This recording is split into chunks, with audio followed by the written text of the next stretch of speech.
আগের ভিডিওতে আমরা জানলাম দ্রব্যমূল্য বাড়ার বিভিন্ন কারণ, কিন্তু সমাধান কি? প্রথম কাজ, বাজারে সিন্ডিকেট বা কারসাজি হলে সেটা বন্ধ করতে কার্যকর নজরদারি ও শাস্তি নিশ্চিত করা।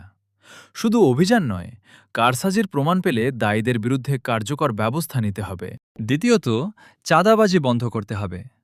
পণ্য পরিবহন বা বাজারে প্রবেশের সময় কোনো অবৈধ চাঁদা ব্যবসায়ের খরচ বাড়ালে তার প্রভাব শেষ পর্যন্ত ভোক্তার উপরও পড়তে পারে।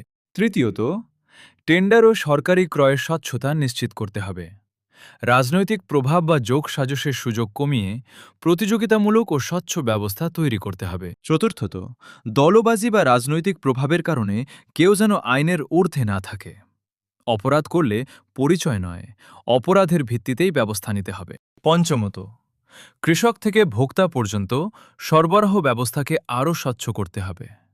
কোথায় কত দামে পণ্য বিক্রি হচ্ছে এবং কোথায় অস্বাভাবিক মূল্যবৃদ্ধি হচ্ছে, এসব দ্রুত নজরদারির আওতায় আনতে হবে।